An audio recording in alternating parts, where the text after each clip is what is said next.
There is a table in Istanbul. On Thursday, May 15th, 2026, Volodymyr Zelenskyy will be sitting at that table, waiting. He said it himself, publicly, officially, in a statement posted on his social media accounts, read by millions of people in dozens of countries within hours of its publication. I will wait for Putin in Turkey on Thursday, personally. 2 chairs, 1 leader, 1 question.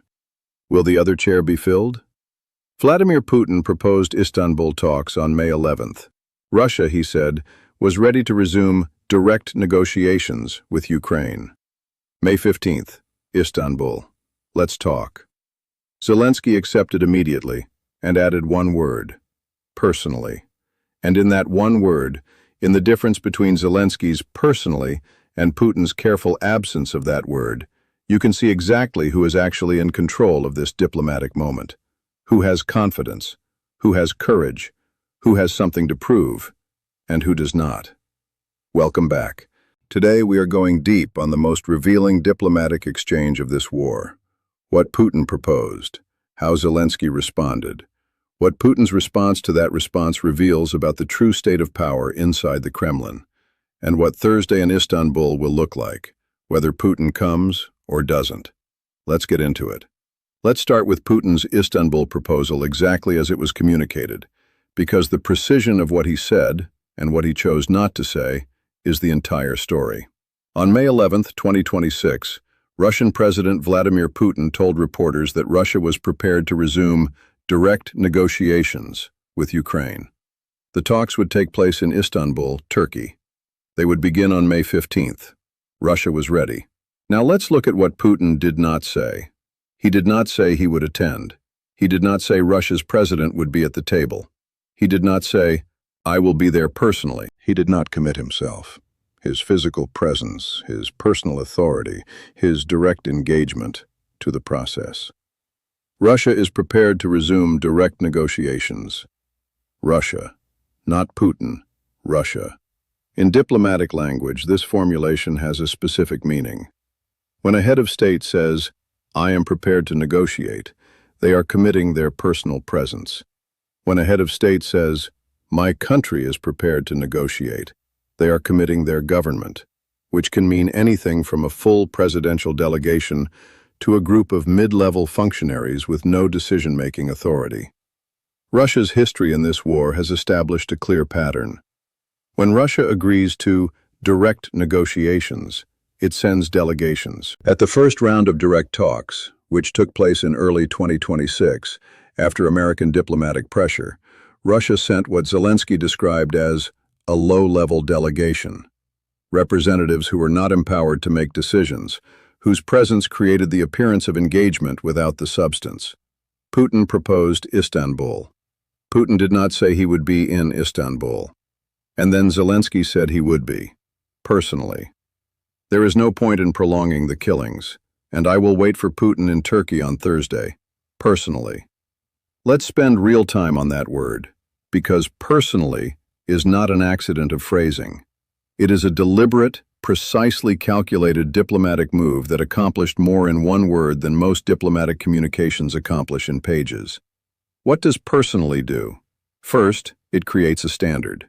Before Zelensky said personally, the question of who would represent each side at Istanbul was ambiguous. Putin said direct negotiations.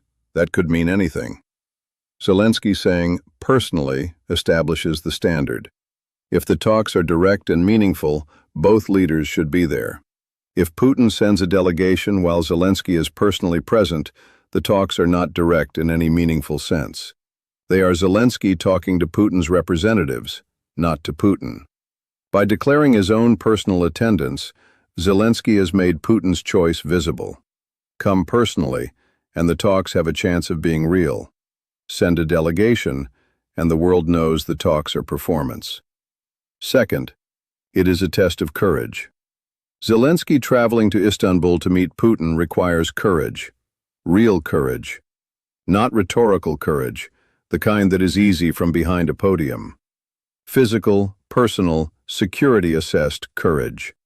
Zelensky is the president of the country that Russia is trying to destroy. There have been multiple documented Russian attempts to assassinate him since the war began. Ukrainian intelligence has foiled several plots against his life. Traveling to a neutral country to meet the man whose government has been trying to kill him is not a small thing. By committing to go personally, Zelensky is demonstrating, publicly and irrevocably, that his commitment to ending the war is genuine enough to take personal risks for it. Putin's choice not to commit personally reflects a different calculation.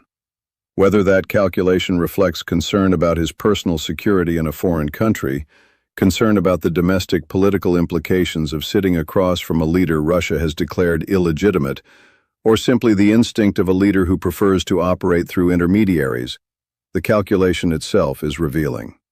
Third, it creates an image. The image of Zelensky in Istanbul, sitting at a table, waiting, is powerful regardless of what Putin does. If Putin comes, the image is historic. Two wartime leaders face to face for the first time. The weight of that moment would be enormous. If Putin doesn't come, the image is equally powerful, but in a different way. Zelensky traveled to Istanbul. He sat at the table. He waited. Putin did not come. That image, of readiness met with absence, tells the world everything it needs to know about who wants peace and who is avoiding it. Zelensky constructed this image deliberately. He knew when he said personally that Putin's response would not be personally. He knew the image would be Zelensky at the table and Putin's empty chair. He created the empty chair, on purpose. Russia's response to Zelensky's personally was delivered through Kremlin spokesman Dmitry Peskov. It contained the word that confirmed the fourth point of Zelensky's week. Russia would send a delegation, not Putin, a delegation. In diplomatic terms, this is Russia's standard operating procedure for situations where engagement is politically necessary, but personal commitment is politically impossible. A delegation is not nothing. A delegation of senior Russian officials, even if they lack full decision-making authority, represents a genuine commitment to show up and talk. This is more than Russia was offering 6 months ago, when it was refusing all direct contact with Ukrainian representatives. But a delegation is not Putin, and the difference between Putin and a delegation is the difference between a negotiation and a consultation. A negotiation requires decision-makers. It requires people who can say yes or no on behalf of their government, and have that yes or no be binding. A delegation, particularly in Russia's system where power is concentrated in Putin personally, in a way that makes virtually no significant decision possible without his approval, cannot commit Russia to anything the Kremlin doesn't want committed. When Russia sends a delegation, Russia retains the ability to accept, reject, or revise anything that delegation agrees to, because the delegation is not Putin, and only Putin speaks for Russia on questions of this magnitude. This is what Zelensky anticipated when he said, personally. He understood that a delegation without Putin is a delegation that cannot make the commitments required to end a war. Peskov also added something that further revealed Russia's actual posture.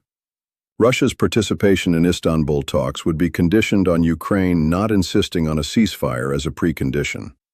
Russia wants to talk while the war continues. Ukraine, and its European allies, have been consistent. Ceasefire first, then talks. This sequencing dispute is not procedural. It is substantive. Talking while the war continues means Ukraine is negotiating under fire. It means Russia maintains military pressure as a lever during the negotiations. It means any Ukrainian concession is made under the duress of ongoing bombardment.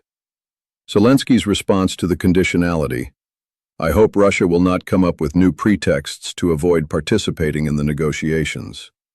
New pretexts. He named it, publicly, before Russia had even delivered the condition formally, because he had seen this before, multiple times. Istanbul 2022, the Minsk agreements, every previous round of diplomacy with Russia in this war. The pretext arrives, the talks fail, the war continues. To understand why Zelensky's personally matters so much, and why Putin's delegation is so telling, You need to understand the history of direct Russia-Ukraine talks in this war. The first round of direct talks took place in late February and early March 2022, in the immediate aftermath of Russia's invasion. The meetings happened near the Belarus-Ukraine border. Both sides sent delegations. Both sides talked. The talks collapsed because Russia refused to withdraw from any Ukrainian territory as a precondition for agreement. Russia also used the period, according to multiple Ukrainian and Western intelligence assessments, to regroup after the failed assault on Kiev, repositioning forces for the assault on eastern Ukraine. The Istanbul round of talks happened in late March 2022. Ukrainian negotiators traveled to Turkey. Progress was reportedly made on some procedural questions, but the talks collapsed, again, when Russia walked away from what Ukrainian negotiators described as a draft agreement framework. German Chancellor Merkel later acknowledged that the Minsk agreements, and by extension those early talks, were designed partly to buy time for Ukraine to build its military. Russia used the same time to prepare its next offensive. The pattern across every round of Russia-Ukraine talks. Russia engages. Russia creates the appearance of diplomatic progress. Russia uses the time for military advantage. Russia walks away when the terms don't deliver what it actually wants. Now, in May 2026, Russia is proposing Istanbul talks again, without a ceasefire, without Putin personally, without a commitment that the delegation has decision-making authority. Zelensky's response? Personally, and I hope Russia will not come up with new pretexts, reflects 4 years of watching this pattern repeat. He is going to Istanbul. He is sitting at the table. He is giving Russia every possible opportunity to show up and engage seriously. But he is naming the pattern in advance, publicly, so that when the delegation arrives without authority, when the conditions multiply, when the pretext emerges, the world has already been told to watch for it. This is diplomatic judo applied to the historical record. Zelensky is not fighting the past. He is making the past visible so that the future cannot be obscured. Let's talk about what happens in Istanbul, specifically what the empty chair means for the broader trajectory of the war. If Putin does not come personally to Istanbul on May 15th, if Russia sends a delegation while Zelensky is personally present, the image that will define the talks is not the talks themselves. It is the chair. The empty chair that Putin's delegation sits in, or doesn't sit in, tells the world the answer to the most important question about this war. Does Russia actually want to end it? A leader who wants to end a war goes to the table, personally, with the authority to make commitments, with the willingness to sit across from the leader of the country they have been fighting and say, out loud, in person, with their face visible to the world's cameras, that they are ready to stop. Zelensky said he would do that, on Thursday, in Istanbul. Putin's response, delegation, conditions, no personal commitment, suggests that Russia is not yet at that point. Russia is willing to perform diplomacy. Russia is willing to send representatives who will talk about talking. Russia is willing to create the appearance of engagement, but Russia is not yet willing to end the war. And here is the strategic significance of that conclusion. Europe's May 12th ultimatum, the 30-day ceasefire demand, the threat of massive sanctions, was designed to force exactly this moment of clarity, to take away Russia's ability to maintain strategic ambiguity about its intentions, to force a choice, genuine engagement or escalating costs. Russia's Istanbul proposal, without a ceasefire, without Putin personally, with conditions attached, is Russia's attempt to thread the needle, to appear to engage while maintaining strategic ambiguity, to sit at the appearance of a table while keeping the war running. Zelensky's personally collapses that ambiguity. It takes the needle threading away. It says, if you want to end this war, be in the room. Be the decision maker. Be the person who can say yes or no on behalf of Russia. If Putin is not in Istanbul on Thursday, the world will know. Russia is not yet ready to end the war. That knowledge, clear, public, visible, is what Zelensky is delivering. Not by firing a missile, not by launching drones, by saying one word: personally. Let's think about what comes after Istanbul in both scenarios. If Putin comes personally, this is the historic scenario.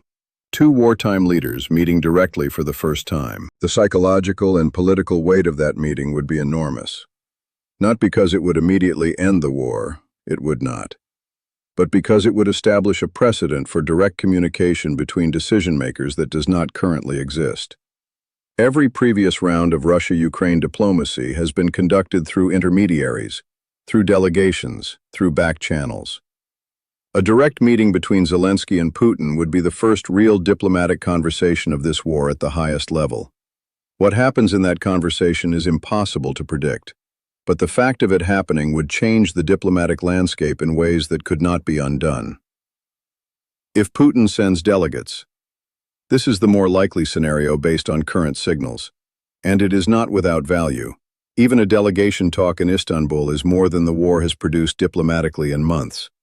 But Zelensky's presence and Putin's absence would immediately dominate the coverage. The story of Istanbul would not be what the delegation said. It would be who was there and who wasn't. Zelensky was there, Putin wasn't. And Zelensky has already set up the narrative for this outcome.